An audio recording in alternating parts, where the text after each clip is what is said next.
Welcome to Candy Talk with Tulu. On today's episode, we're going to be talking about an experience. I'm going to be sharing an experience I had with a client, and I want you to put your mind to this. I spoke with him and we spoke at length, and having that kind of mindset for a married man was very baffling for me. So I want you to understand where this man is coming from. He called me, walked into my office and said, introduced himself, and said he liked what I do regarding counseling and that he just want to share something with me. So I said, what is it? He said he met his wife at the age of 36, Igbo guy, traditional, successful. There was pressure from home for him to get married because he had money, he was comfortable. So everybody was pressuring him. He went home, village, village setting, and his cousin was like, hey, this girl from this family, she's beautiful, she's that, we've seen wife for you. So they brought the girl. You know the way Igbo villages are. And he looked at her, not bad. And they asked him, do you like her? Like, yeah, not bad. The girl smiled. Hey, they like each other. They went there, they want to marry. And the girl came around, she's not bad. He liked her. They got married. So when they got married, now the girl she was quite young. Like that's what I told him. I said, your wife is quite young. She was quite young because at that time she was just 21. And she came, he brought her to Lagos, enrolled her in Unilag part-time. So now for a girl that is 21, that is attaining that kind of status in Nigeria, marriage is kind of a status, she started trying to be like showing off that her husband was rich. And she didn't know how to handle things. So he complained to me that all she does is that she just call this Ashwebi, that Ashwebi, give this uncle money, give that uncle money. That's all she does. That's what he told me. And I said, oh, that's all she does. You're forgetting that you have 4 kids with this woman and make babies. So, like, okay, fine. So he goes for his business meetings, and he told me he met a woman. In that business meeting, he met a woman. The woman, seeing him, she was like, wow, you could see her expression. And for him, what was thrilling for him was that he had not seen a woman drop for him like that. As she saw him, you could see all over her face that she was attracted to him. And men like that kind of thing. So it was servicing his ego, he was feeling cool. Before you know it, and she is working, she has money, she's successful, she's a boss lady. So he was like, what's going on? The lady dropped a card. Fine woman, he said, man, she's fine. That he had never cheated on his wife. So she called him and started talking to him. He now noticed that, okay, she's a single mother. Started creating conversation, trying to meet up. When a woman is flirting now. And he played along. Now, what he told me was that this woman loves him. He has no doubt about that. I'm like, okay. I said, why do you say so? He says, number one, she has her own money. I'm not giving her anything.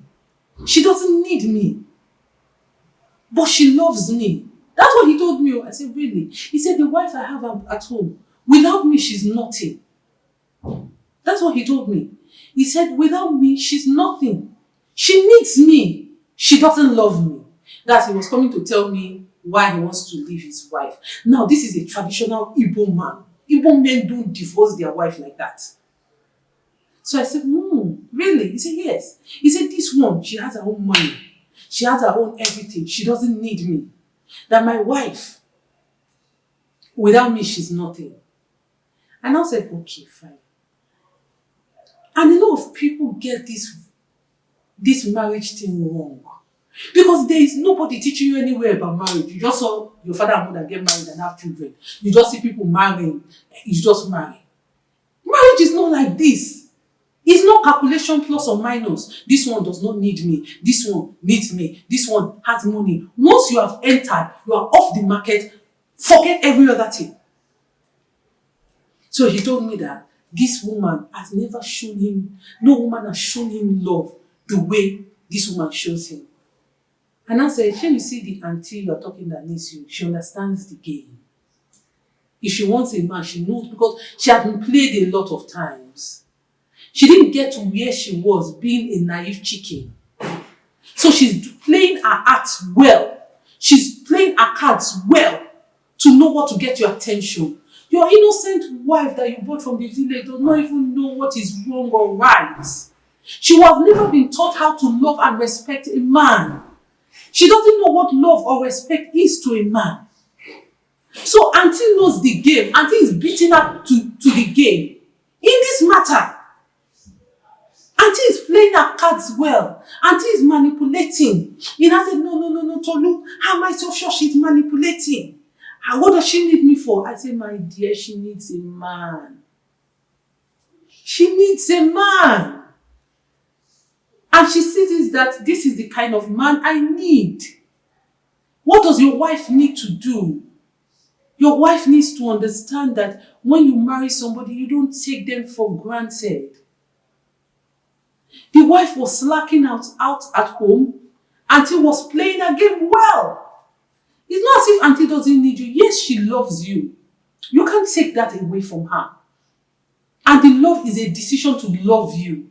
It's not as if, she's all emotionally carried away. She has looked at you. Your profile matches what she wants. So she has decided, to play the game. And she knows that Madame Maton is careless. So she sees a loose end and she's tidying it up. It's not as if she loves you more than your wife. Your wife loves you, but doesn't know how to tidy her end. So that's the same thing. In marriages, it's not calculation of who is outside that is better and better for me and loves me more. No. If you do that, you're going to regret it. Once you enter the covenant of marriage, you shut the door and make it work. You know why? There will be 1,001 people better for you than your spouse in your own thinking.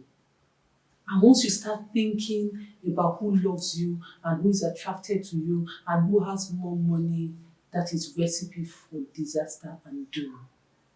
Till next time on Candy Talk with you, I want to say thank you to everyone that subscribed. Thank you to everyone who has followed me in this journey.